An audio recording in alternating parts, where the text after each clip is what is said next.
السلام علیکم۔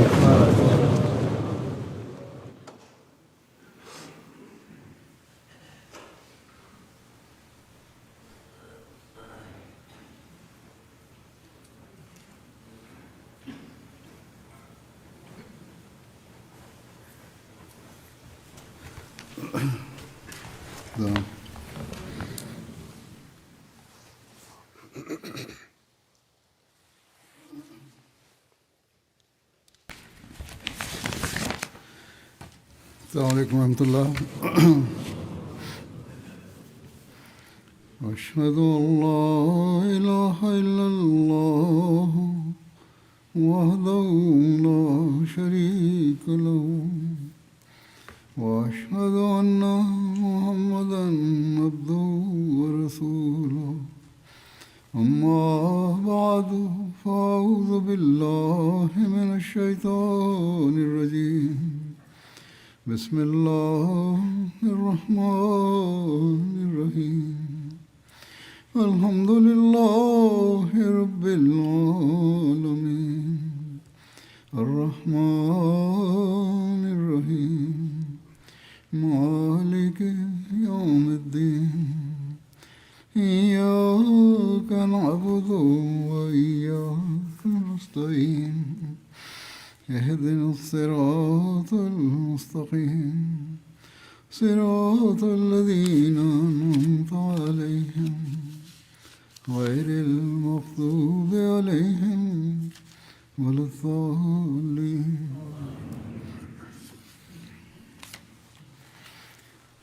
حضرت صلی اللہ علیہ وسلم کہ اس سے پر سب سے زیادہ چلنے کے نظارے ہمیں اس زمانے میں آپ کے غلام صادق حضرت مسیح موعود اور مہدی موعود میں نظر آتے ہیں۔ حضرت صلی اللہ علیہ وسلم کی عبادت اور اس حوالے سے آپ کی اپنے ماننے والوں کو نصائح عبادت کے کرنے کے طریق اور ذکر الہی کے طریق سکھانے کے واقعات گزشتہ خطبات میں بیان کیے گئے۔ آج میں حضرت مسیح علیہ السلام کے وہ واقعات بیان کروں گا جو اپنے آقا صلی اللہ علیہ وسلم کی اتباع میں جو آپ نے کیے اور جو ہم تک پہنچے۔ حضرت مرزا بشیر احمد صاحب روایت کرتے ہیں کہ مرزا محمد صاحب ساکن لنگروال گرداسپور نے انہیں لکھ بھیجا کہ میں اپنے بچپن سے حضرت مسیح موعود علیہ السلام کو دیکھتا آیا ہوں، اور سب سے پہلے میں نے آپ کو مرزا غلام مرتضیٰ صاحب کی زندگی میں دیکھا تھا جب کہ میں بالکل بچہ تھا۔ آپ کی عادت تھی کہ رات کو عشاء کے بعد جلد سو جاتے اور پھر 1 بجے قریب تہجد کے لیے اٹھ کھڑے ہوتے، تہجد پڑھ کر قرآن کریم کی تلاوت فرماتے رہتے، پھر جب صبح کی اذان ہوتی تو سنتیں گھر میں پڑھ کر نماز کے لیے مسجد میں جاتے اور باجماعت نماز پڑھتے۔ نماز کبھی خود پڑھاتے اور کبھی میاں جان محمد امام مسجد کرواتے نماز سے آ کر تھوڑی دیر کے لیے سو جاتے۔ میں نے آپ کو مسجد میں سنت نماز پڑھتے نہیں دیکھا، آپ سنتیں گھر میں پڑھتے تھے۔ حضرت مسیح علیہ السلام اپنی عبادت کے بارے میں فرماتے ہیں کہ اللہ تعالیٰ نے کس طرح آپ کو عبادت کرنے کی طاقت دی، لیکن آپ نے فرمایا یہ ہر ایک کے لیے نہیں ہے، وہ اس طرح کرے اور اپنی طاقت سے بڑھ کر کرے، کیونکہ آپ نے فرمایا مجھے تو اللہ تعالیٰ نے ایک خاص طاقت دی ہے۔ بہرحال آپ نے اپنی حالت کا جو نقشہ کھینچا ہے وہ اس طرح ہے۔ آپ بیان کرتے ہیں میں نے کبھی ریاضت شاکہ بھی نہیں کی اور نہ زمانہ حال کے بعض صوفیوں کی طرح مجاہدات شدیدہ میں اپنے نفس کو ڈالا اور نہ گوشہ نشینی کے التزام سے کوئی چلہ کشی کی اور نہ خلاف سنت کوئی ایسا عمل رہبانیت کیا جس پر خدا تعالیٰ کے کلام کو اعتراض ہو، بلکہ میں ہمیشہ ایسے فقیروں اور بدعت شعاروں سے بیزار رہا ہوں جو انواع و اقسام کی بدعات میں مبتلا ہیں۔ جو فرماتے ہیں ہاں، حضرت والد صاحب کے زمانے میں ہی جب کہ ان کا زمانہ وفات بہت نزدیک تھا۔ ایک مرتبہ ایسا اتفاق ہوا کہ ایک بزرگ معمر پاک صورت مجھ کو خواب میں دکھائی دیا، اور اس نے یہ ذکر کر کے کہ کسی قدر روزے انوار سماوی کی پیشوائی کے لیے رکھنا سنت خاندان نبوت ہے، یعنی اللہ تعالیٰ کے آسمانی انوار کے استقبال کے لیے روزے رکھنا بھی خاندان نبوت کی سنت ہے۔ اللہ تعالیٰ نے اشارتاً اس خواب میں آپ کو بتا دیا کہ اللہ تعالیٰ آپ کو ایک مقام دینے والا ہے۔ بہرحال آپ فرماتے ہیں اس بات کی طرف اشارہ کیا کہ میں اس سنت اہل بیت رسالت کو بجا لاؤں، سو میں نے کچھ مدت تک التزام صوم کیا کو مناسب سمجھا، مگر ساتھ ہی یہ خیال کہ اس امر کو مخفی طور پر بجا لانا بہتر ہے، میں نے یہ طریق اختیار کیا کہ گھر سے مردانہ نشستگاہ میں اپنا کھانا منگواتا، اور پھر وہ کھانا پوشیدہ طور پر بعض یتیم بچوں کو، جن کو میں نے پہلے سے تجویز کر کے وقت پر حاضری کے لیے تاکید کر دی تھی، دے دیتا تھا، اور اس طرح تمام دن روزے میں گزرتا، اور بجز خدا تعالیٰ کے ان روزوں کی کسی کو خبر نہ تھی۔ پھر 2-3 ہفتے کے بعد مجھے معلوم ہوا کہ ایسے روزوں سے جو میں ایک وقت میں پیٹ بھر کر روٹی کھا لیتا ہوں، مجھے کچھ بھی تکلیف نہیں ہوتی، بہتر ہے کہ کسی قدر کھانے کو کم کروں۔ سو میں اس روز سے کھانے کو کم کرتا گیا، یہاں تک کہ میں تمام دن رات میں صرف ایک روٹی پر کفایت کرتا تھا، اور اسی طرح میں کھانے کو کم کرتا گیا یہاں تک کہ شاید صرف چند تولے روٹی 8 پہر کے بعد میری غذا تھی۔ 24 گھنٹے میں صرف تھوڑی سی روٹی تھی۔ غالباً 8 یا 9 ماہ تک میں نے ایسا ہی کیا، اور باوجود اس قدر قلت غذا کے کہ 2-3 ماہ کا بچہ بھی اس پر صبر نہیں کر سکتا، خدا تعالیٰ نے مجھے ہر ایک بلا اور آفت سے محفوظ رکھا، اور اس وقت کے روزے کے عجائبات میں سے جو میرے تجربے میں آئے وہ لطیف مکاشفات ہیں جو اس زمانے میں میرے پر کھلے۔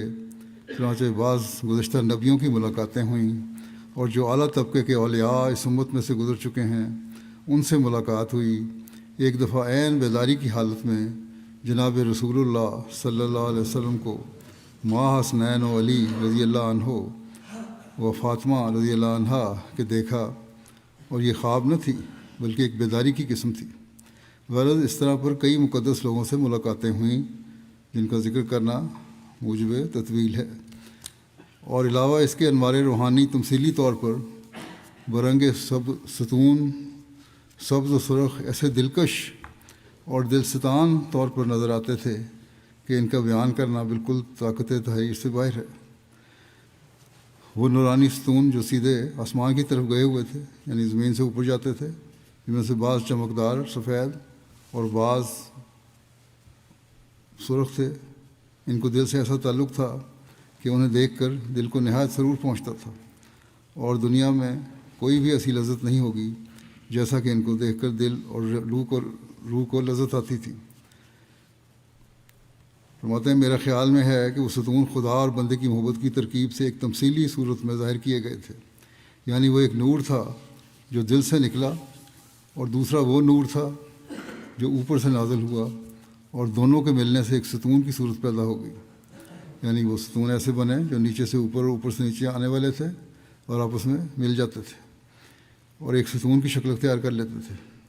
یہ روحانی امور ہیں کہ دنیا ان کو نہیں پہچان سکتی کیونکہ وہ دنیا کی آنکھوں سے بہت دور ہیں، لیکن دنیا میں ایسے بھی ہیں جن کو ان امور سے خبر ملتی ہے۔ ماتے ہیں غرض اس مدت تک روزے رکھنے سے جو مجھ پر عجائبات ظاہر ہوئے وہ انواع و اقسام کے مکاشفات تھے۔ ایک اور فائدہ مجھے یہ حاصل ہوا کہ میں نے ان مجاہدات کے بعد اپنے نفس کو ایسا پایا کہ میں وقت ضرورت فاقہ کشی پر زیادہ سے زیادہ صبر کر سکتا ہوں۔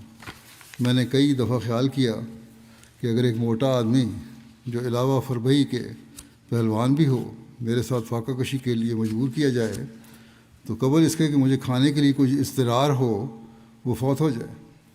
اس سے مجھے یہ بھی ثبوت ملا کہ انسان کسی حد تک فاقہ کشی میں ترقی کر سکتا ہے، اور جب تک کسی کا جسم ایسا سختی کش نہ ہو جائے میرا یقین ہے کہ ایسا تناؤم پسند روحانی منازل کے لائق نہیں ہو سکتا۔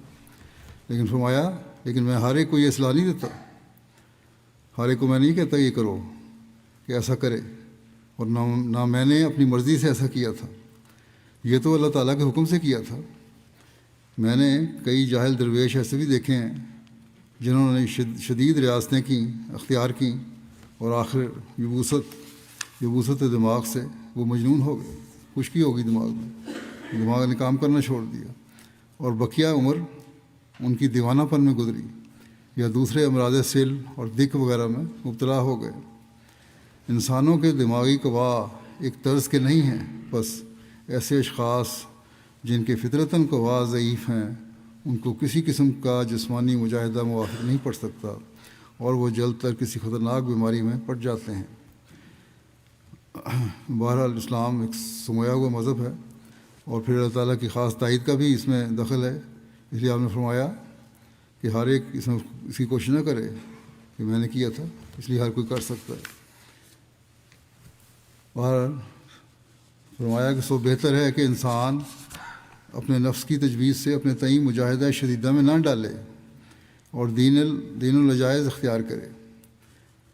عام جو دین کی سہولتیں ہیں، جو عام دین ہے، اقام آدمی کی کام ہے، سنت پہ عمل ہے، اس کو اختیار کرو۔ ہاں اگر خدا تعالیٰ کی طرف سے کوئی الہام ہو اور شریعت غرا اسلام سے منافی نہ ہو تو اس کو بجا لانا ضروری ہے۔ لیکن آج کل کے اکثر نادان فقیر جو مجاہدات سکھلاتے ہیں ان کا انجام اچھا نہیں ہوتا، بس ان سے پرہیز کرنا چاہیے۔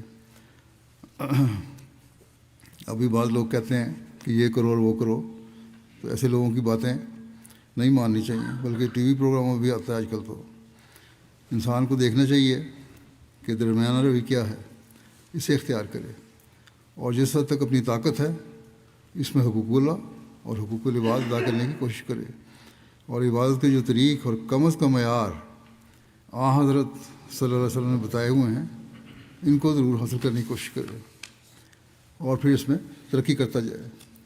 آہستہ آہستہ ترقی بھی ہوتی ہے، لیکن بہرحال بلا وجہ مشقت میں ڈالنا اسلام نے منع فرمایا ہے، اور اسی بات کو آپ نے بھی منع فرمایا۔ بچپن سے آپ کا کیا حال تھا؟ ایک روایت میں آتا ہے، مصری فقیر محمد صاحب کہتے ہیں میرے باپ جن کا نام جیوا تھا وہ سنایا کرتے تھے کہ مرزا صاحب ایک دفعہ کوٹھے پر سے گر پڑے اور سخت چوٹ لگی۔ ہمیں خبر ہوئی کہ مرزا صاحب کوٹھے پر سے گر پڑے ہیں۔ ہم آپ کی خبر کے واسطے گئے تو جس وقت آپ کو ہوش آیا پوچھتے ہیں کہ نماز کا وقت ہوا یا نہیں، اس قدر نماز سے محبت تھی۔ میں اس وقت چھوٹا تھا جس وقت وہ یہ بات سنایا کرتے تھے۔ مرزا بشیر احمد صاحب نے حضرت ڈاکٹر میر محمد اسماعیل صاحب کی روایت بیان کی ہے۔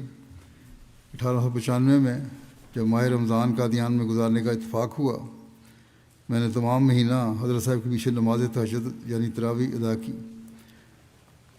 آپ کی عادت تھی کہ وہ وتر اور اول شب میں پڑھ لیتے تھے، اور نماز تہجد 8 رکعت 2 رکعت کر کے آخر شب میں ادا فرماتے تھے، جس میں آپ ہمیشہ پہلی رکعت میں آیت الکرسی تلاوت فرماتے تھے، یعنی اللہ لا الہ الا ہو سے وہو العلی العظیم تک، اور دوسری رکعت میں سورہ اخلاص کی قرأت فرماتے تھے، اور رکوع و سجود میں یا حی یا قیوم برحمتک استغیث پڑھتے تھے۔ آپ ایسی آواز سے پڑھتے تھے کہ میں سن سکتا تھا، یعنی آہستہ آہستہ پڑھتے تھے جو نہ زیادہ اونچی تھی نہ کم۔ نیز آپ ہمیشہ سحری نماز تہجد کے بعد کھاتے تھے، اور اس میں اتنی تاخیر فرماتے تھے کہ بعض دفعہ کھاتے کھاتے اذان ہو جاتی تھی، اور آپ بعض اوقات اذان کے ختم ہونے تک کھانا کھاتے رہتے تھے۔ مرزا بشیر احمد صاحب نے لکھا ہے کہ دراصل مسئلہ تو یہ ہے کہ جب تک صبح صادق افق کے مشرق سے نمودار نہ ہو جائے سحری کھانا جائز ہے۔ اذان کے ساتھ اس کا کوئی تعلق نہیں ہے، کیونکہ صبح کی اذان کا وقت ہی صبح صادق کے ظاہر ہونے پر مقرر ہے، اس لیے لوگ عموماً سحری کی اذان ہونے کو سمجھ لیتے ہیں۔ آپ نے مثال دی ہے کہ قادیان میں چونکہ صبح کی اذان صبح صادق کے پھوٹتے ہی ہو جاتی ہے، اور یہ ممکن ہے کہ بعض اوقات غلطی اور بے احتیاطی سے اس سے بھی پہلے ہو جاتی ہو، اس لیے ایسے موقعوں پر حضرت مسیح علیہ الصلوۃ والسلام اذان کا چندہ خیال نہ فرماتے تھے، اور صبح صادق کے تبین تک سحری کھاتے رہتے تھے۔ اور دراصل شریعت کا منشا بھی اس معاملے میں یہ نہیں ہے کہ جب علمی اور حسابی طور پر صبح صادق کا آغاز ہو تو اس کے ساتھ ہی کھانا ترک کر دیا جائے، بلکہ منشا یہ ہے کہ جب عام لوگوں کی نظر میں صبح کی سفیدی ظاہر ہو جائے تو اس وقت کھانا چھوڑ دیا جائے۔ چنانچہ تبین کا لفظ اسی بات کو ظاہر کر رہا ہے۔ حدیث میں بھی آتا ہے کہ حضرت صلی اللہ علیہ وسلم نے فرمایا کہ بلال کی اذان پر سحری نہ چھوڑا کرو، بلکہ ابن مکتوم کی اذان تک بے شک کھاتے پیتے رہا کرو، کیونکہ ابن مکتوم نابینا تھے اور جب تک لوگوں میں شور نہ پڑ جاتا کہ صبح ہو گئی ہے اس وقت تک اذان نہیں دیتے تھے۔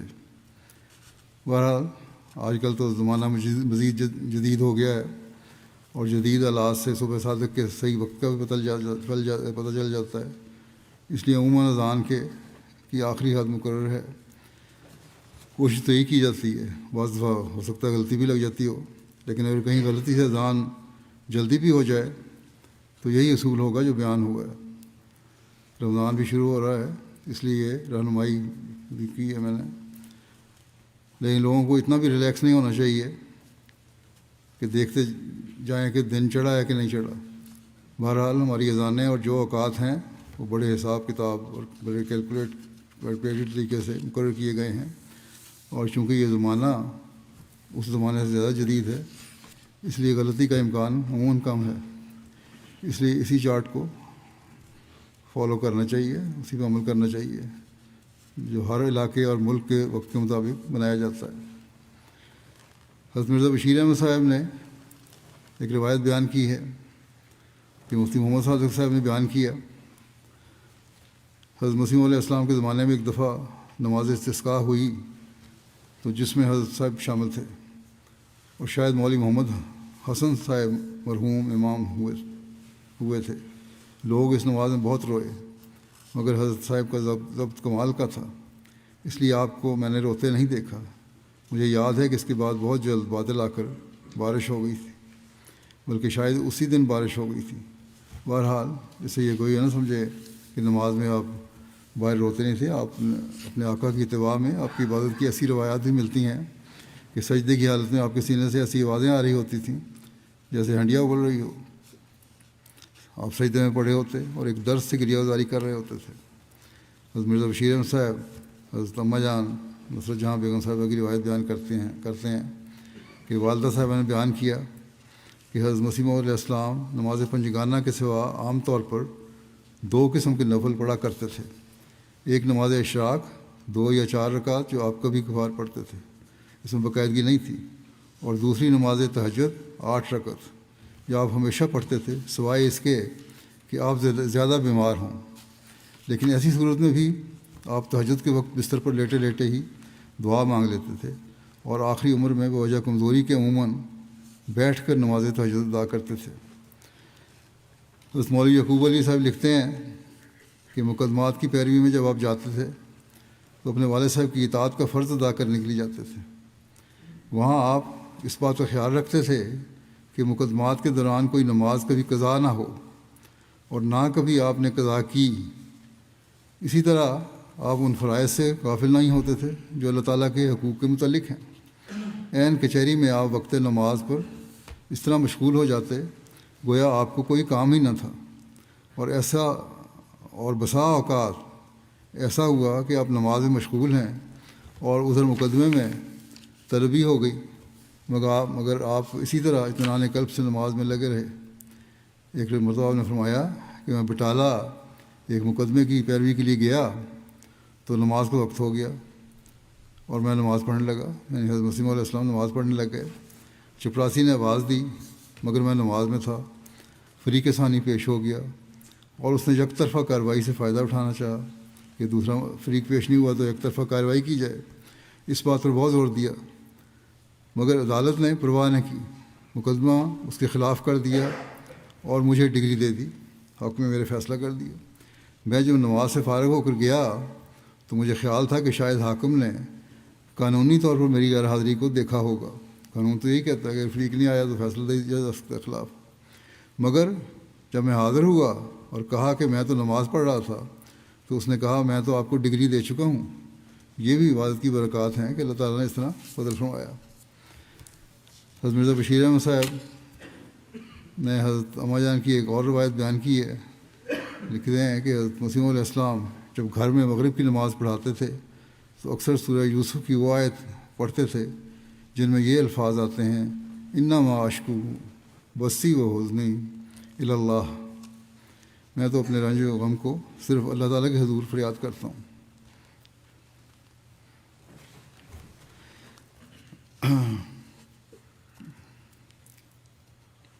حضرت مرزا بشیر احمد صاحب کہتے ہیں کہ میں یہ بتا دوں کہ حضرت مسیح علیہ السلام کی آواز میں بہت سوز اور درد تھا اور آپ کی غیرت لہردار ہوتی تھی۔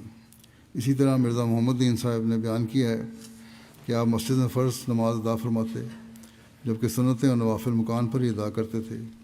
عشاء کی نماز کے بعد آپ سو جاتے تھے اور نصف رات کے بعد جاگ اٹھتے اور نفل ادا کرتے، اس کے بعد قرآن مجید پڑھتے، آپ مٹی کا دیا جلاتے تھے اور فجر کی اذان تک تلاوت کرتے رہتے تھے۔ ایک اور سیرت نگار نے لکھا ہے کہ آپ کو قرآن کریم اور سنت رسول صلی اللہ علیہ وسلم سے عشق تھا اور آپ کی جو کچھ عبادات تھیں وہ قرآن اور سنت سے کبھی متجاوز نہیں ہوتی تھی۔ 5 وقت نماز کے علاوہ تہجد کی نماز کا بہت التزام تھا۔ اشراق کی نماز بھی پڑھ لیتے تھے مگر تہجد کی نماز سے بہت محبت تھی۔ نماز میں آپ کی توجہ اللہ اس قدر زبردست اور انہماک یہاں تک ہوتا تھا کہ گویا آپ اس دنیا میں نہیں ہیں۔ نماز تہجد میں سورہ فاتحہ کو بہت درد اور توجہ سے پڑھتے تھے اور بہت دعائیں کرتے تھے۔ ابتدا میں بعض دفعہ اگر نماز میں توجہ نہ ہوتی تو آپ نماز بار بار پڑھتے تھے اور فرماتے تھے کہ نسخہ میں نے ایک شرابی سے سیکھا ہے۔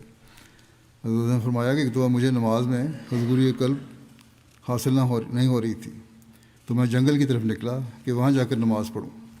بہرحال راستے میں بازار پڑتا تھا، وہاں ایک ہندو اپنے کسی دوست سے کہہ رہا تھا کہ رات ہم نے شراب کا ایک پیگ پیا مگر نشہ نہیں ہوا، تو ہم نے دوسرا پیگ پیا، جب اس سے بھی نشہ نہیں ہوا تو پھر تیسرا پیگ پیا، غرض کہ وہ اس طرح بار بار پیتا رہا یہاں تک کہ نشہ ہو گیا۔ آپ فرماتے تھے کہ میں نے سوچا کہ میں بھی بار بار نماز پڑھوں گا یہاں تک کہ روحانی نشہ ہو جائے۔ فرض تو بارہ نہیں پڑھے جا سکتے، نوافل کی طرف تھی تو نوافل کے بارے میں ہم نے فرمایا بار بار پڑھوں گا تاکہ نشہ ہو جائے، یعنی حضوری قلب حاصل ہو جائے۔ نماز کے علاوہ آپ کا وظیفہ قرآن شریف کی تلاوت، درود شریف اور استغفار تھا۔ قرآن شریف سے تو عشق تھا، وہ تو دن رات اٹھتے بیٹھتے اور ٹہلتے ہوئے پڑھا کرتے تھے اور زار زار رویا کرتے تھے۔ جیسا کہ میں نے پہلے بیان کیا تھا کہ اگر وہاں نماز میں نہیں روئے تو اس کا مطلب یہ نہیں کہ آپ روتے نہیں تھے، آپ رویا کرتے تھے۔ قرآن کریم پڑھ کر بھی آپ پر رکعت طاری ہو جاتی تھی۔ درود شریف کثرت سے اور سمجھ کر پڑھتے تھے اور اس درس سے پڑھتے تھے کہ بعض دفعہ اس کے ساتھ گریہ و بکا بھی شامل ہو جاتی تھی۔ ایک موقع پر اشراق کی نماز پڑھنے کا ذکر کرتے ہوئے خود بیان فرمایا، یہاں شہد کی اہمیت کا بتا دیا حکمت، اور عبادت پہ جا کے بات رکی کہ شہد اور ذیابیطس کے مرض کا ذکر ہو رہا تھا کہ شہد میں ذیابیطس میں کھانا چاہیے کہ نہیں، تو فرمایا کہ ذیابیطس سے مجھے سخت تکلیف تھی، ڈاکٹروں نے اس میں شیرینی کو سخت مضر بتلایا ہے۔ شوگر آتی ہو، ڈائبٹیز ہو تو میٹھا کھانا بہت مضر ہوتا ہے۔ تو کہتے ہیں آج میں نے اس پر غور کر رہا تھا تو مجھے خیال آیا کہ بازار میں شکر وغیرہ ہوتی ہے اسے تو اکثر فاسق و فاجر لوگ بناتے ہیں، اور اگر اس سے ضرر ہوتا ہے تو تعجب کی بات نہیں ہے، مگر اصل یعنی شہد جو ہے یہ تو خدا کی وحی سے تیار ہوا ہے، اس لیے اس کی خاصیت دوسری شیرینیوں جیسی ہرگز نہیں ہوگی۔ اگر یہ ان کی طرح ہوتا تو پھر سب شیرینی کی نسبت شفاؤں للناس فرمایا جاتا، مگر اس میں صرف اسی کو خاص کیا ہے، بس یہ خصوصیت اس کے نفع پر دلیل ہے، اور چونکہ اس کی تیاری بدریہ وہی ہے اس لیے مکھی جو پھولوں سے رس چوستی ہے وہ ضرور مفید اجزاء کو ہی لیتی ہوگی۔ اس خیال سے میں نے تھوڑے سے شہد میں کیوڑا ملا کر اسے پیا تو تھوڑی دیر کے بعد مجھے بہت فائدہ ہوا، حتیٰ کہ میں نے اپنے آپ کو چلنے پھرنے کے قابل پایا۔ پہلے اس کی وجہ سے بہت کمزوری ہو گئی تھی شوگر کی وجہ سے، اور پھر میں گھر کے آدمیوں کو لے کر باغ تک چلا گیا اور وہاں اشراق کی 10 رکعت نماز ادا کی۔ حضرت مفتی محمد صاحب بیان کرتے ہیں کہ ایک دفعہ زلزلے کا نہایت زور آور حملہ ہوا، تمام مکانات اور اشیاء ہلنے اور ڈولنے لگیں، لوگ حیران اور سراسیمہ ہو کر گھبرانے لگے۔ ایسے وقت میں خدا کے مسیح کا حال دیکھنے کے لائق تھا، کیونکہ حدیث میں ہم پڑھا کرتے تھے کہ حضرت نبی کریم صلی اللہ علیہ وسلم ایسے آسمانی اور زمینی واقعات پر خشیت اللہ کا بڑا اثر اپنے چہرے پر ظاہر فرماتے تھے۔ ذرا سے بادل کے نمودار ہونے پر آپ بے آرام سے ہو جاتے تھے، کبھی باہر نکلتے کبھی اندر جاتے تھے۔ غرض اس وقت بھی نبی اللہ نے ہر کے عارف تر است ترساں تر والے مقولہ کو عملی رنگ میں بالکل سچا کر کے دکھایا۔ یعنی یہ فارسی کی مقولہ ہے کا مطلب یہ ہے کہ جو جتنا زیادہ عارف ہوتا ہے وہ اتنا ہی زیادہ خوف خدا رکھنے والا ہوتا ہے۔ بہرحال زلزلہ کے شروع ہوتے ہی آپ بما اہل بیت اور بال بچے کے اللہ تعالیٰ کے حضور میں دعا مشغول ہو گئے اور اپنے رب کے آگے سر پر سجود ہوئے۔ بہت دیر تک قیام، رکوع اور سجدے میں سارا کنبے کا کنبہ بما خدام کے گرا رہا اور خدا تعالیٰ کی بے نیازی سے لرزاں و ترساں رہا۔ حضرت مسلم موعود رضی اللہ عنہ باجماعت نمازوں کی اہمیت بیان فرماتے ہوئے یہ ذکر کیا کہ آج کل چونکہ لوگ فاصلے پر رہتے ہیں اور مسجدوں میں آنا مشکل تھا، اس لیے اس زمانے میں جتنا بھی فاصلہ ہوتا تھا اور سواریاں بھی نہیں تھیں تو لوگ گھروں میں نماز پڑھ لیتے تھے۔ تو حضرت مسلم نے فرمایا کہ گھروں میں نماز علیحدہ نہیں پڑھنی چاہیے بلکہ باجماعت پڑھنی چاہیے۔ اور فرماتے ہیں کہ نماز باجماعت کی ایک ترکیب یہ بھی ہے کہ بیوی بچوں کو ساتھ لے کر گھر میں ہی باجماعت نماز کرا لی جائے۔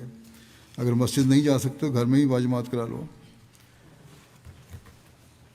کہ چونکہ فاصلوں کی وجہ سے علیحدہ نمازیں پڑھنے کی عادت پڑ گئی ہے، آپ نے فرمایا، اور باجماعت نماز کی اہمیت لوگوں کے دلوں میں کم ہو گئی ہے۔ یہی ہم آج بھی دیکھتے ہیں۔ اس لیے اس عادت کو ترک کرو اور نماز باجماعت کی عادت ڈالو۔ بس آج بھی جہاں جہاں کمیاں ہیں وہاں لوگوں کو خیال رکھنا چاہیے کہ گھروں میں بچوں کے ساتھ نماز پڑھیں، اس سے بچوں کو بھی نمازوں کی عادت پڑ جائے گی۔ پھر آپ نے حضرت مسیح علیہ السلام کی مثال دی کہ ایسے موقع پر جب آپ نماز کے لیے مسجد نہ جا سکتے تو گھر میں ہی جماعت کرا لیا کرتے تھے اور شاذ ہی کسی مجبوری کے متحد الگ نماز پڑھتے تھے۔ اکثر ہماری والدہ کو ساتھ ملا کر جماعت کرا لیتے تھے اور والدہ کے ساتھ دوسری مستورات بھی شامل ہو جاتی تھیں۔ حضرت سید زین العابدین ولی اللہ شاہ صاحب کی ایک روایت ہے، بیان کرتے ہیں کہ میں 1935 میں سیالکوٹ گیا۔ وہاں میری ملاقات ایک بہت بوڑھی خاتون مائی حیات بی بی سے ہوئی جو فضل الدین صاحب کی بیٹی تھیں اور حافظ محمد شفیع صاحب قاری کی والدہ ماجدہ تھیں۔ ان سے ملنے کا موقع ملا تو مائی صاحبہ اپنے مکان کی دہلیز پر بیٹھی ہوئی تھیں۔ ہم نے انہیں نہ پہچانا لیکن انہوں نے ہمیں پہچان لیا، السلام علیکم کہا اور فرمایا کہ ادھر تشریف لے آئیں۔ مائی صاحبہ کی عمر اس وقت 105 سال تھی۔ انہوں نے بتایا کہ غدر کے زمانے میں جب یہاں بھگدڑ پڑی ہوئی تھی، اپنا بتایا کہ کتنی میری پرانی عمر ہے، اور دفتر اور کچہریوں کو آگ لگائی گئی تھی، اس وقت میں جوان تھی۔ بہرحال ذکر کرنے کے بعد دوران گفتگو مائی صاحبہ نے بتایا کہ مجھے مرزا صاحب یعنی حضرت مسیح علیہ السلام سے اس وقت سے واقفیت ہے کہ جب آپ پہلے پہل سیالکوٹ تشریف لائے تھے اور یہاں ملازمت کے زمانے میں رہے تھے۔ کہتی ہیں کہ مرزا صاحب کی عمر اس وقت ایسی تھی کہ چہرے پر مس پھوٹ رہی تھی اور آپ کی بھی ابھی پوری طرح داڑھی نہ تھی۔ سیالکوٹ تشریف لانے کے بعد حضرت مرزا صاحب میرے والد صاحب کے مکان پر آئے اور انہیں آواز دی اور فرمایا، میاں فضل الدین صاحب، آپ کو جو دوسرا مکان ہے وہ میری رہائش کے لیے مجھے دے دیں، کرائے پہ لینا تھا۔ میرے والد صاحب نے دروازہ کھولا اور آپ اندر آ گئے۔ پانی، چارپائی، مصلی وغیرہ رکھا والد صاحب نے۔ مرزا صاحب کا سامان بھی ساتھ رکھا۔ آپ کی عادت تھی کہ جب حضرت مسیح علیہ السلام کی عادت تھی کہ جب کچہری سے واپس آتے تو پہلے میرے باپ کو بلاتے اور ان کو ساتھ لے کر مکان میں جاتے۔ مرزا صاحب کا زیادہ تر ہمارے والد کے ساتھ ہی اٹھنا بیٹھنا تھا۔ ان کا کھانا بھی ہمارے یہاں ہی پکتا تھا۔ میرے والد ہی مرزا صاحب کو کھانا پہنچایا کرتے تھے۔ مرزا صاحب اندر جاتے اور دروازہ بند کر لیتے اور اندر صحن میں جا کر قرآن پڑھتے رہتے تھے۔ میرے والد صاحب بتلایا کرتے تھے کہ مرزا صاحب قرآن مجید پڑھتے پڑھتے بعض وقت سجدے میں گر جاتے ہیں اور لمبے لمبے سجدے کرتے ہیں اور یہاں تک روتے ہیں کہ زمین تر ہو جاتی ہے۔ مائی صاحبہ نے حضرت مسیح علیہ السلام کی باتیں بتلاتے ہوئے متعدد دفعہ کہا کہ میں قربان جاؤں آپ کے نام پر۔ یہ بیان انہوں نے اپنے بیٹے کی موجودگی میں دیا۔ اور شیخ یعقوب علی صاحب عرفانی نے مولوی میر حسن صاحب جو ڈاکٹر علامہ اقبال صاحب کے استاد تھے، ان کی ایک روایت بیان کی ہے کہ حضرت مرزا صاحب پہلے محلہ کشمیریہ میں جو اسی آسی پور مواسی کے غریب خانے کے بہت قریب تھے، عمرہ نامی کشمیری کے مکان پر کرایہ پر رہا کرتے تھے۔ کچہری سے جب تشریف لاتے تھے تو قرآن مجید کی تلاوت میں مصروف ہوتے تھے، بیٹھ کر کھڑے ہو کر ٹہلتے ہوئے تلاوت کرتے تھے اور زار زار رویا کرتے تھے۔ ایسی خشوع اور خضوع سے تلاوت کرتے تھے کہ اس کی نظیر نہیں ملتی۔ پھر لکھتے ہیں کہ حسب عادت زمانہ صاحب حاجات لوگ کچہری کے کاموں اور سفارش کے لیے آپ کے پاس آ جاتے تھے، جیسے اہلکاروں کے پاس جاتے ہیں تاکہ ان کے مقدمہ ان کے حق میں ہو جائے۔ اس میں لوگ تھی، یہی لوگوں کی عادت ہوتی ہے نا، سفارش کے لیے پہنچ جاتے ہیں کسی عدالت میں کام کرنے والے کے پاس، تو لوگ بھی آ جاتے تھے۔ تو لکھتے ہیں کہ اسی عمرہ مالک مکان کے بڑے بھائی فضل الدین صاحب تھے، جو عمومی طور پر محلے میں عزت کی نگاہ سے دیکھے جاتے تھے۔ ایک موقع پر لوگوں کو کچہری میں اپنے پاس بیٹھے دیکھ کر حضرت مسیح موعود علیہ السلام نے میاں فضل الدین کو بلا کر فرمایا، میاں فضل الدین، ان لوگوں کو سمجھا دو کہ یہاں نہ آیا کریں، نہ اپنا وقت ضائع کیا کریں، نہ میرا وقت کو برباد کیا کریں۔ میں کچھ نہیں کر سکتا، میں حاکم نہیں، جتنا کام میرے متعلق ہوتا ہے کچہری میں ہی کر آتا ہوں۔ چنانچہ میاں فضل الدین ان لوگوں کو سمجھا کر نکال دیتے۔ پٹیالے کے غیر احمدی منشی عبدالواحد صاحب حضور کی تلاوت قرآن کے بارے میں بیان کرتے ہیں کہ حضور علیہ السلام 14-15 سال کی عمر میں سارا دن قرآن شریف پڑھتے تھے اور حاشیے پر نوٹ لکھتے رہتے تھے۔ حضرت مسلم موعود رضی اللہ عنہ حضرت مسیح موعود علیہ السلام کے متعلق تعریف فرماتے ہیں کہ آپ کو اپنی بچپن کی عمر سے اپنے والد صاحب کی زندگی میں ایسا تلخ نمونہ دیکھنے کا موقع ملا کہ دنیا سے آپ کی طبیعت سرد ہو گئی، اور جب آپ بہت ہی بچے تھے تب بھی آپ کی تمام تر خواہشات رضائے الہی کے حصول میں ہی لگی ہوئی تھیں۔ چنانچہ آپ کے سوانے نویس شیخ یعقوب علی صاحب آپ کے سوانے میں ایک عجیب واقعہ جو آپ کی نہایت بچپن کی عمر کے متعلق ہے تحریر کرتے ہیں۔ وہ لکھتے ہیں کہ جب آپ کی عمر نہایت چھوٹی تھی تو اس وقت آپ اپنی ایک ہم سن لڑکی کو، جس سے بعد میں آپ کی شادی بھی ہو گئی، کہا کرتے تھے کہ نامرادے دعا کر کہ خدا میری نماز نصیب کرے۔ اس فکرے سے جو نہایت بچپن کی عمر کا ہے پتہ چلتا ہے کہ نہایت بچپن کی عمر سے آپ کے دل میں کیسے جذبات موجود تھے اور آپ کی خواہشات کا مرکز کس طرح خدا ہی خدا ہو رہا تھا۔ اور ساتھ ہی اس ذہانت کا پتہ چلتا ہے جو بچپن کی عمر سے آپ کے اندر پیدا ہو گئی تھی، کیونکہ اس فکرے سے معلوم ہوتا ہے کہ اس وقت بھی آپ تمام خواہشات کو پورا کرنے والا خدا کو ہی سمجھتے تھے، اور عبادت کی توفیق کا دینا بھی اسی پر موقوف جانتے تھے کہ نماز پڑھنے کی خواہش کرنا اور اس خواہش کو پورا کرنے والا خدا تعالیٰ کو ہی جاننا، اور پھر اس گھر میں پرورش پا کر جس کے چھوٹے بڑے دنیا کو ہی اپنا خدا سمجھ رہے تھے، ایک ایسی بات ہے جو سوائے کسی ایسے دل کے جو دنیا کی ملونی سے ہر طرح پاک ہو اور دنیا میں عظیم الشان تغیر پیدا کر دینے کے لیے خدا تعالیٰ سے تائید یافتہ ہو، نہیں نکل سکتی۔ حضرت مفتی محمد صادق صاحب بیان کرتے ہیں کہ حضرت مسیح علیہ السلام نے فرمایا، میں بچپن سے روزے رکھنے کا عادی ہوں۔ ایک دفعہ بچپن میں روزہ رکھا، بیمار ہو گیا، مگر اس کے بعد 29 روزے پورے رکھے، تکلیف نہیں ہوئی۔ تب میرے لیے خوشی کی عید تھی۔ روزے کے خاص برکات ہوتے ہیں، جیسا کہ ہر میوے میں جدا ذائقہ ہے، ایسا ہی ہر عبادت میں جدا لذت ہے۔ ان عبادات میں روحانیت ہے جس کو انسان بیان نہیں کر سکتا۔ اگر شوق ہو، تو آلام اور تکلیف کم ہو جاتی ہے۔ چاہیے کہ عبادت میں انسان کی روح نہایت درجہ رقیق ہو کر پانی کی طرح بہہ کر خدا سے جا ملے۔ مشہور لیڈر ظفر علی خان صاحب، لیڈر اخبار ذمہ دار کے والد مولوی سراج الدین صاحب حضرت اقدس مسیح موعود علیہ السلام کے قیام سیالکوٹ میں مصروفیات کے حوالے سے لکھتے ہیں کہ 1877 میں ہمیں ایک شب قادیان میں آپ کے ہاں مہمانی کی عزت حاصل ہوئی۔ ان دنوں میں بھی آپ عبادت اور وظائف میں اس قدر مستغرق تھے کہ مہمانوں سے بھی کم گفتگو کرتے تھے۔ حضرت مرزا بشیر احمد صاحب نے ایک اور روایت کی ہے کہ حضرت بھائی عبد الرحمٰن صاحب قادیانی روایت کرتے ہیں کہ عید الاضحیٰ 1900 سے ایک دن قبل جو حج کا دن تھا، حضرت مسیح موعود علیہ السلام نے حضرت مولوی نور الدین صاحب خلیفہ اول کو کہا کہ میں یہ حج کا دن خاص دعاؤں میں گزارنا چاہتا ہوں، اس لیے جو دوست دعا کی درخواست دینا چاہتے ہیں آپ ان کے نام لکھ کر اور فہرست بنا کر مجھے بھجوا دیں۔ چنانچہ حضرت بھائی صاحب بیان کرتے ہیں کہ اس دن کثرت کے ساتھ حضرت مولوی نور الدین صاحب کی وساطت سے حضرت مسیح موعود علیہ السلام کی خدمت میں دعا کی درخواستیں پہنچیں، اور بعض اصحاب نے براہ راست بھی دعا کی درخواست لکھ کر حضور کی خدمت میں بھجوائی۔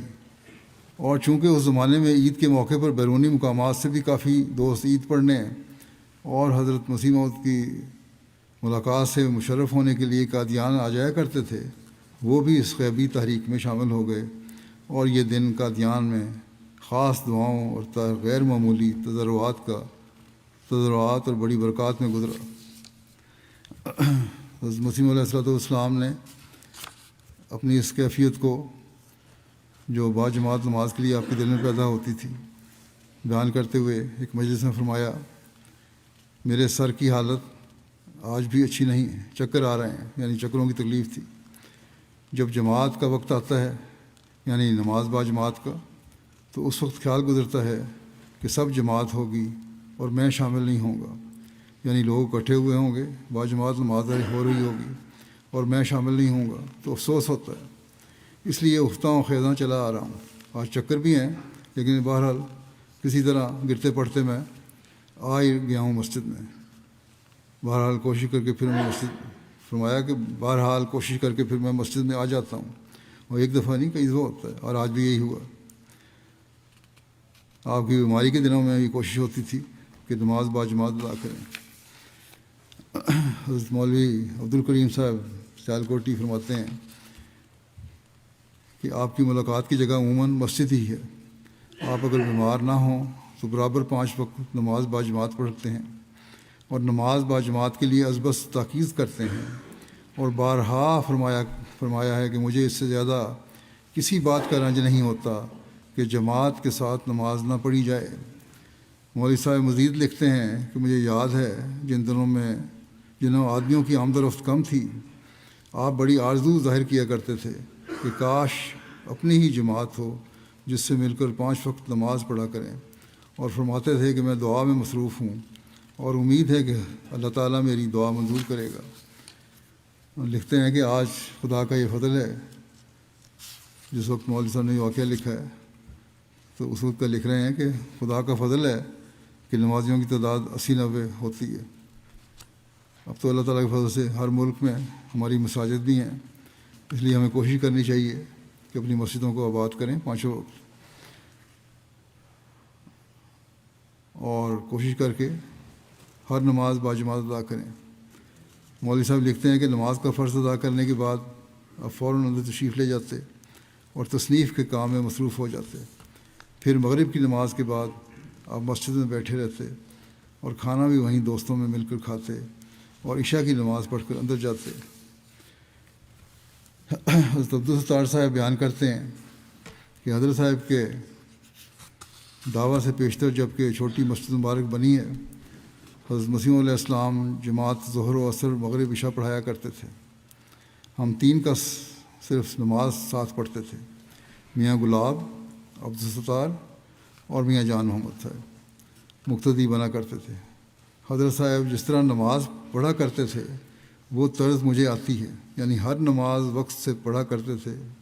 عاجزی، انکساری اور زاری سے ادا کرتے تھے، جیسا کوئی اپنے ماں باپ کے آگے رو کر بچہ کچھ مانگتا ہے۔ ایسی نماز کا ہم مقتدیوں کے قلب پر بہت اثر پڑتا تھا۔ یہ پہلا سبق ہے جو ہمیں ملا۔ جب حضرت صاحب نماز سے فارغ ہو کر بیٹھتے تھے تو ہم آپ کی شکل کی طرف دیکھا کرتے تھے، جو کہ نورانی ہوتی تھی اور ہمارے دلوں کو بہت لبھاتی تھی۔ پھر سراج الحق صاحب نعمانی بیان کرتے ہیں کہ جنازہ کی نماز جو حضرت اقدس علیہ السلام پڑھاتے تھے، سبحان اللہ سبحان اللہ، کیسی عمدہ اور باقاعدہ موافق سنت پڑھاتے تھے۔ سینکڑوں دفعہ آپ کو نماز جنازہ حاضر و غائب پڑھانے اور آپ کے پیچھے پڑھنے کا اس خاکسار کو اتفاق ہوا ہے۔ ایک دفعہ کا ذکر ہے کہ میاں جان محمد مرحوم مغفور قادیانی فوت ہو گئے تو حضرت اقدس علیہ السلام جنازہ کے ساتھ ساتھ تشریف لے گئے۔ یہ مرحوم آپ کے موتقدوں اور عاشقوں اور فدائیوں میں سے تھا۔ حضرت اقدس امام موعود علیہ السلام بھی میاں جان محمد مرحوم سے بہت محبت رکھتے تھے۔ حضرت اقدس علیہ السلام کیسے ہی عدیم الفرصت ہوتے، مگر جب یہ مرحوم آتے تو آپ سب کام چھوڑ کر مرحوم سے ملتے۔ الغرض جب مرحوم کا جنازہ قبرستان میں گیا تو حضرت اقدس علیہ السلام نے نماز جنازہ پڑھائی اور خود امام ہوئے۔ نماز میں اتنی دیر لگی کہ ہمارے مقتدیوں کے کھڑے کھڑے پیر دکھنے لگے اور ہاتھ باندھے باندھے درد کرنے لگے۔ اوروں کی تو میں کہتا نہیں کہ ان پر کیا گزری، لیکن میں اپنی کہتا ہوں کہ میرا حال کھڑے کھڑے بگڑ گیا، اور اتنا بگڑا کہ کبھی ایسا موقع مجھے کبھی پیش نہیں آیا تھا۔ اس لیے بگڑا کیونکہ ہم نے تو 2 منٹ میں نماز جنازہ ختم ہوتے دیکھی ہے۔ پھر مجھے ہوش آیا تو سمجھا کہ نماز تو یہی نماز ہے، یعنی بعد میں عبادت کا حقیقی ادراک حاصل ہوا۔ پھر تو میں مستقل ہو گیا اور ایک لذت اور سرور پیدا ہونے لگا، اور یہ جی چاہتا تھا کہ ابھی اور نمازیں لمبی کریں۔ یعنی پھر اپنے ساتھیوں کو بھی ایسی عادت ڈالی، نماز کی لذت ڈالی کہ ان کو بھی سرور آنے لگا، جس کا انہوں نے اقرار کیا۔ کہتے ہیں جب نماز جنازہ سے فارغ ہوئے تو حضرت اقدس علیہ السلام مکان کی تشریف لے چلے۔ ایک صاحب نے عرض کیا کہ حضور، اتنی دیر نماز میں لگی کہ ہم تو تھک گئے تھے، حضور کا کیا حال ہوا ہوگا؟ یعنی کہ آپ بھی تھک گئے ہوں گے۔ حضرت اقدس علیہ السلام نے فرمایا، ہمیں تھکنے سے کیا تعلق، ہم تو اللہ تعالیٰ سے دعائیں کرتے تھے، اس مرحوم کے لیے مغفرت یعنی کہ اللہ تعالیٰ سے اس مرحوم کے لیے مغفرت مانگتے تھے۔ مانگنے والا بھی کبھی تھکا کرتا ہے، جو مانگنے سے تھک جاتا ہے وہ رہ جاتا ہے۔ ہم مانگنے والے ہیں اور وہ دینے والا، پھر تھکنا کیسا؟ جس سے ذرا سی بھی امید ہوتی ہے وہاں سائل ڈٹ جاتا ہے، اور بارگاہ احدیت میں تو ساری امیدیں ہی ہیں۔ وہ موتی ہے، وہاب ہے، رحمان ہے، رحیم ہے، اور پھر مالک ہے، اور تجھ پہ عزیز ہے۔ پھر تھکنے کا کیا سوال ہے؟ اللہ تعالیٰ ہمیں بھی اس سوچ کے ساتھ اپنی نمازیں ادا کرنے کی توفیق عطا فرمائے۔ ہم نے تو حضرت مقدس مسیح موعود علیہ السلام کی بیعت بھی اس عہد کے ساتھ کی ہوئی ہے کہ نمازیں خدا اور رسول کے حکم کے موافق ادا کریں گے۔ اللہ تعالیٰ کے احسانوں کو یاد کر کے اس کی حمد کرتے ہوئے نمازیں پڑھیں گے۔ اللہ تعالیٰ ہمیں اس عہد کو بھی نبھانے کی توفیق عطا فرمائے۔ نماز کے بعد 2 جنازے غائب پڑھاؤں گا۔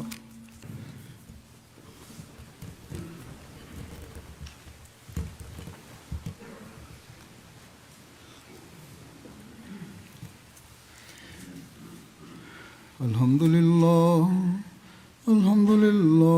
نحمده ونستعينه ونستغفره ونؤمن به ونتوكل عليه ونعوذ بالله من شرور أنفسنا ومن سيئات أعمالنا من يهده الله فلا مضل له ومن يضلله فلا هادي له